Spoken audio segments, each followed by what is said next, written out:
ہم صاحب یہ گزشتہ دنوں آپ نے جو وائرس کے نتیجے میں صورتحال پیدا ہوئی ہے اور حکومتوں نے بھی پابندی لگائی ہے مسجد میں نماز پڑھنے پہ، تو ایک رائے دی کہ امامت جو ہے وہ ایوان صدر سے کر لی جائے اور ورچولی لوگ جو ہیں اس کو دیکھ لیں اور نماز میں شریک ہو جائیں. تو اس رائے کے اوپر بہت زیادہ سوالات اور کچھ تنقیدات بھی موصول ہوئی ہیں. اگرچہ اس رائے کا آغاز ہو گیا، ہم دیکھ رہے ہیں کہ امریکہ، کینیڈا، خود پاکستان میں بھی اب اماموں نے یہ معمول بنا لیا ہے کہ وہ آن لائن خطبہ دے رہے ہیں، نماز پڑھا رہے ہیں. سوالات یہ موصول ہوئے ہیں کہ مثلاً اگر یہ ہو جاتا ہے اور اس دوران لائٹ چلی جائے یا لاؤڈ سپیکر بند ہو جائے یا نیٹ کا پیکج ختم ہو جائے تو فیصلہ کیسے کیا جائے گا کہ اب نماز آگے کیسے بڑھائی جائے. اسی طریقے سے یہ کہا گیا کہ قبلے کی سمت کا کیسا فیصلہ ہوگا، امام کو تو آگے ہونا چاہیے، تو ایوان صدر تو کہیں اور ہے، کراچی میں کوئی بیٹھا ہوا ہے. اور پھر یہ بھی کہا گیا کہ یہ جو عبادت کی شکل یا حیت ہے اس کو بھی تبدیل کرنے کی ایک کوشش ہے. کل کلاں کیا یہ بھی کہا جائے گا کہ عمرہ نہیں ہو سکتا تو وہ بھی آن لائن کر لیا جائے. تو اس ساری بحث کو آپ کیسے دیکھتے ہیں؟ یہ ایسا ہی ہوتا ہے، جب آپ کوئی بات کہتے ہیں اور وہ لوگوں کے لیے ذرا اجنبی ہوتی ہے تو پہلے مرحلے میں لوگ ایسی ہی باتیں کرتے ہیں. یہ ساری بحث یہ خیال کر کے کی جا رہی ہے کہ میں نے گویا نماز با جماعت کا متبادل پیش کر دیا ہے. میں نے ایسی کوئی بات نہیں کی. میں نے تو ابھی ایک سوال کے جواب میں یہ کہا ہے کہ نماز با جماعت کی برکتیں غیر معمولی ہیں، اور مسجدیں کیوں بنائی گئی ہیں؟ اس لیے بنائی گئی ہیں کہ وہ آباد ہوں. ہمیں وہیں جا کے نماز پڑھنی چاہیے اور با جماعت نماز پڑھنی چاہیے، الا یہ کہ کوئی مشقت پیش آ جائے. اب مشقت پیش آ جائے تو آپ دیکھیں کہ آپ کے ہاں پہلے کیا چیزیں رائج ہیں. پہلی چیز یہ ہے کہ آپ معبد میں نہیں جا سکتے، مسجد دور ہے، تو آپ جہاں 4 آدمی اکٹھے ہیں جماعت کرا لیں. یہ بھی اگر آپ غور کریں تو اسی اصول پر آپ کرتے ہیں، یعنی وہ شکل، ساری برکتیں تو اس میں تھی نا. آپ مسجد میں جائیں، ایک جگہ آپ نے متعین کی ہے لیکن آپ پڑھ لیں. اچھا 2-4 لوگ بھی نہیں ہیں کہ جن کی جماعت کرائی جا سکے تو پھر آپ تنہا پڑھتے ہیں.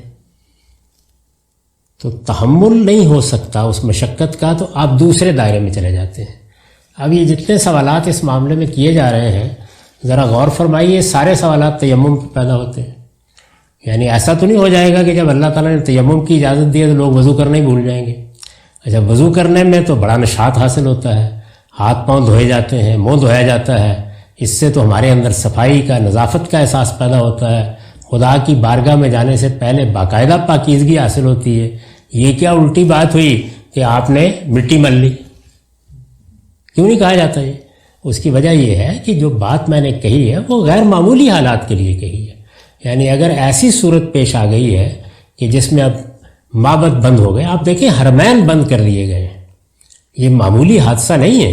مسجدیں بند ہو گئی ہیں. ہمارے ملک میں یہ بحث جاری ہے، باقی دنیا میں بند ہو گئی. یعنی اس وقت امارات میں تالے ڈال دیے گئے، سعودی عرب میں مسجدیں بند ہیں، ملیشیا میں مسجدیں بند ہیں، ہمارے ملکوں میں مسجدیں بند کر دی گئی ہیں. تو مسجدیں بند ہو گئی ہیں. اس طرح کی صورتحال اب عام صورتحال نہیں ہے. اس میں آپ دین کے اوپر غور کرتے ہیں تو یہ معلوم ہوتا ہے کہ دین میں یہ تعلیم دی گئی ہے کہ جب کسی عبادت کو، پھر اس جملے کو سنیے، جب کسی عبادت کو اس کی مثالی صورت میں انجام دینا ممکن نہ رہے تو آپ عبادت ختم نہ کریں بلکہ کسی دوسری صورت میں چلے جائیں. خود قرآن مجید سے اس کی مثالیں دیکھیے. یعنی وضو میں تیمم پر آپ چلے گئے، رسالت میں آپ صلی اللہ علیہ وسلم نے اسی تیمم پر قیاس کرتے ہوئے جرابوں پر مسح کرنے کی اجازت دے دی. نماز میں، نماز آپ قصر کر لیں، کیا چیز ہے؟ آپا دھاپی، افراتفری، خطرے کی صورت پیدا ہو گئی، قصر کر لیں. اب ظاہر ہے کہ وہاں پر یہ نماز تو 4 رکعت تھی، 2 کیسے ہو گئی؟ کر دی نا اللہ تعالیٰ نے. جمع کر لیں. نماز کے تو اوقات 5 ہیں، اور نماز کے بارے میں تو کہا گیا ہے کہ ان الصلاۃ کانت علی المؤمنین کتابا موقوتا، لیکن وہی اوقات 3 میں تبدیل کر لیں، جمع کر لیں، ظہر اور عصر کو، مغرب اور عشاء کو. آگے بڑھیے. رسالت میں آپ صلی اللہ علیہ وسلم موجود ہیں، آپ کی موجودگی میں خطرے کی حالت میں نماز پڑھنی ہے. ذرا اس کا طریقہ ملاحظہ کیجئے جو قرآن مجید نے بیان کیا ہے. یعنی میں ایک سادہ سا سوال کر سکتا ہوں کہ اللہ تعالیٰ اگر پیغمبر سے یہ کہتے کہ کوئی بات نہیں، آپ اللہ کے پیغمبر ہیں، خطرے کی حالت میں آپ 4 رکعتیں پڑھ لیا کریں، 2 ایک لشکر کے حصے کو پڑھا دیں، 2 ایک کو. یہ کتنا سادہ حل لگتا ہے. نہیں کہا. یہ کہا آپ بھی 2 ہی پڑھیں گے، یعنی جو رعایت باقیوں کو دی گئی ہے چونکہ خطرے کی صورتحال ہے آپ کو ہی ملنی چاہیے، لیکن آپ کی موجودگی میں چونکہ کسی اور امام کے پیچھے لوگ نماز پڑھنا پسند نہیں کریں گے، تو اب ذرا نماز کی حیت دیکھیے کیا بنا دی اللہ تعالیٰ نے، یعنی ایک گروہ نماز پڑھے گا 1 رکعت پڑھ کے پیچھے ہٹ جائے گا، چلے گا نا اس کے نتیجے میں، دوسرا وہاں آئے گا، یہ جو پیچھے ہٹ گیا ہے یہ اس دوران میں اسلحہ سنبھال لے گا، اپنی دوسری رکعت کو بعد میں پورا کرے گا۔ ذرا ملاحظہ فرمائیے، یعنی آپ کی جو فقاہت مآب لوگ جو باتیں کر رہے ہیں ذرا اس کو دیکھیے کہ کیا حیثیت ہے اس کی۔ تو میں نے جو گزارش کی ہے وہ یہ گزارش کی ہے، اچھا پھر یہی نہیں رکے اللہ تعالیٰ، آپ پھر سورہ بقرہ میں چلے جائیے، وہاں کیا کہا کہ اگر خطرے کی ایسی صورت پیدا ہو گئی ہے کہ نہ آپ جماعت کرا سکتے ہیں، نہ نیچے اتر سکتے ہیں، نہ کھڑے ہو سکتے ہیں، تو فرجالن اور رکبانا، پیدل چلتے ہوئے پڑھ لیں، سواری پر بیٹھے ہوئے پڑھ لیں۔ اب مجھے بتائیں سواری پر بیٹھے ہوئے، اب میں سوالات کرنا شروع کروں جو آپ کر رہے ہیں مجھ سے، یعنی سجدہ فرض تھا ہوگا، آپ کی فقہ میں فرض تھا نا، چاہے رکوع فرض تھا ہوگا، قیام تھا سواری پر بیٹھے ہوئے، قیام فرمائیں گے اونٹ پر کھڑے ہو جائیں گے، تو سوچیں ذرا کہ یہ کیا بات ہے۔ جس وقت آپ دوسری قبلے کی تعین کیا ہوگی، خود رسالت مآب صلی اللہ علیہ وسلم کے بارے میں یہ معلوم ہے کہ جب سواری پر نماز پڑھتے تھے تو 1 مرتبہ قبلہ رخ ہو کے نماز شروع کر لیتے تھے، اس کے بعد جدھر بھی سواری جا رہی ہے۔ اس سے سبق دیا گیا ہمیں کہ عبادت کو، یعنی عبادات جتنی ہیں، روزے کو دیکھ لیں۔ اب میں سوال کروں اس معاملے میں کہ اللہ تعالیٰ نے جب یہ کہا کہ دوسرے دنوں میں روزے پورے کر لیں، رمضان کہاں گیا، اس کی برکتیں کہاں گئیں، اللہ کے قرآن کے نزول کا مہینہ کدھر گیا؟ اچھا مزید دیکھیے، اگر آپ اس کے بعد بھی رکھنے کی پوزیشن میں نہیں ہے تو کیا کریں؟ 1 مسکین کو کھانا کھلا دیں۔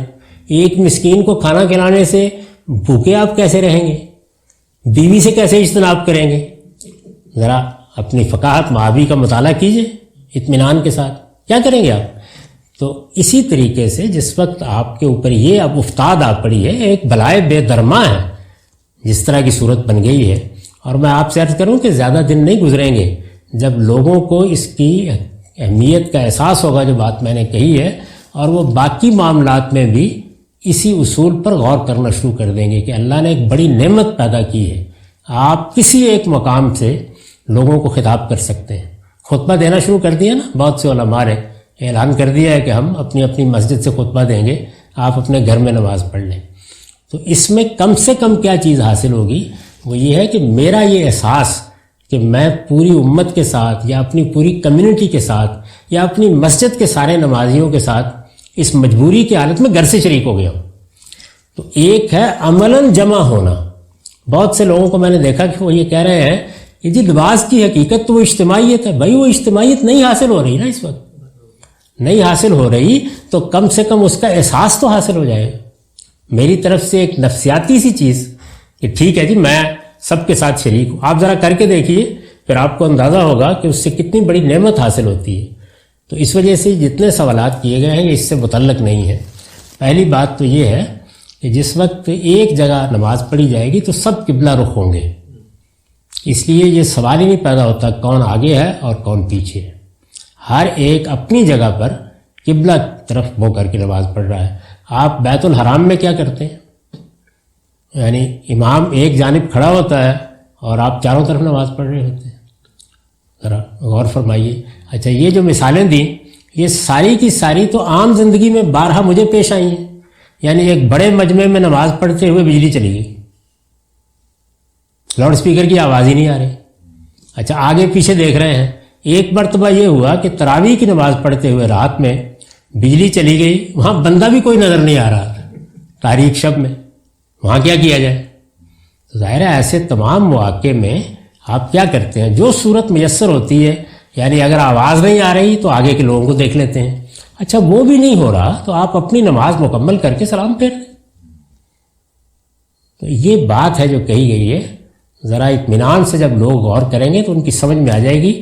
اب بہت سے لوگ خود بیان کر رہے ہیں کہ جی ہمیں فلاں موقع کے اوپر یہ مسئلہ پیش آ گیا، ہم نے یہی کیا تھا، اور میں تو ایسے دسیوں گرانوں کو جانتا ہوں جن کی خواتین کئی برسوں سے میں دیکھ رہا ہوں کہ وہ حرم کی تراویح کے ساتھ گھر میں تراویح پڑھ رہی ہوتی،